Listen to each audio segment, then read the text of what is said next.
j'espère que tu vas bien. Aujourd'hui, nous verrons savez-vous pourquoi les anciens propriétaires de votre animal adopté l'ont-ils abandonné.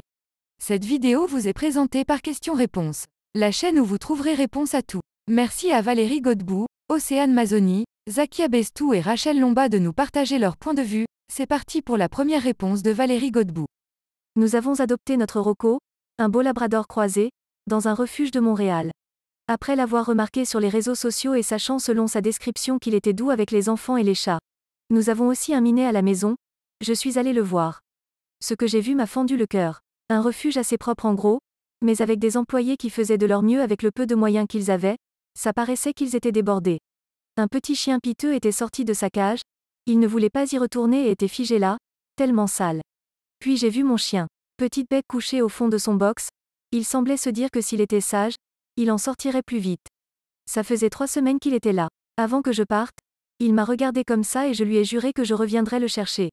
C'est 2 jours plus tard après plusieurs questions et surtout, peu de réponses qu'on est parti avec lui. Il avait attrapé la toux du chenil et on nous a fait comprendre qu'il devait partir du refuge. J'ai su plus tard que c'était un refuge à but lucratif qui pratiquait l'euthanasie quand le refuge était trop plein. Il y avait eu des allégations de cruauté animale dans le contexte de ces euthanasies. On n'a pas su grand-chose de sa vie antérieure, même pas une date de naissance, juste qu'il avait été abandonné parce qu'il avait des puces et que le proprio le leur avait demandé. Il était aussi écrit qu'il n'aimait pas les autres chiens, ni se faire toucher les oreilles. Il avait 2 otites quand il est entré au refuge selon le vétérinaire. Personnellement, je peux comprendre que parfois la vie vous oblige à poser un geste que vous n'aviez pas l'intention de poser, mais si j'étais contrainte à abandonner mon chien comme il semble l'avoir été, je me serais assurée de le mettre dans un endroit le plus sécuritaire possible en me renseignant sur le lieu et en mettant le plus de détails possible sur la vie que le chien a eue auparavant. Nous avons plusieurs raisons de croire qu'il n'a pas été traité comme il aurait dû l'être. Le soir où il est arrivé à la maison, il s'est couché et a dormi toute la soirée, comme reconnaissant d'être enfin dans un endroit calme.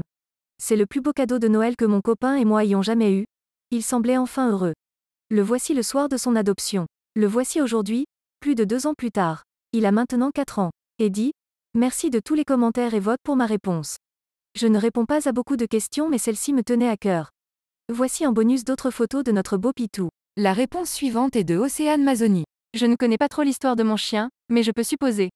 Voici Bandy, c'est un griffon croisé breton. Il a été recueilli il y a 2 ans, il avait 4 ans, aujourd'hui il en a 6. Je vais raconter 2 petites histoires qui me font faire une théorie sur son abandon. 1. Quand il y a un bébé qui pleure, dehors, à ma télé, dans des vidéos, lui aussi pleure, il réagit systématiquement comme si ça ne lui plaisait pas, que ça le rendait triste. 2. On a souvent voyagé dans la France avec lui. En s'arrêtant sur une aire d'autoroute pour qu'il fasse ses besoins et qu'on se repose un peu, il est descendu de la voiture, s'est assis, n'a plus bougé. Il n'avait pas l'air heureux d'être sur cette aire de repos. Théorie. Je pense que Bandy était dans une famille qui allait ou venait d'avoir un bébé.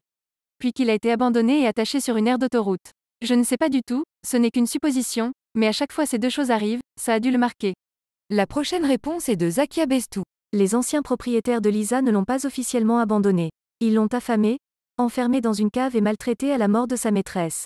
On l'a volée. Maintenant, elle mange à sa faim, son pelage a repoussé, il brille de santé, elle qui tenait tout juste debout sprint d'un bout à l'autre du jardin, bondit du figuier au pommier tenant éloigné le moindre moineau et nous offrant régulièrement à qui une souris, un rat, une cuisse de pigeon ou une aille.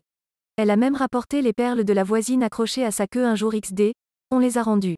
On va pouvoir continuer avec la réponse de Rachel Lomba. Lorsque j'ai recueilli mon chien, il était dans un sale état et je me suis occupée de lui nuit et jour. Plus tard, j'ai appris que son ancien l'avait abandonné, car sa nouvelle chérie n'aimait pas les animaux. Le pauvre était attaché à une petite chaîne, sans nourriture et sans niche.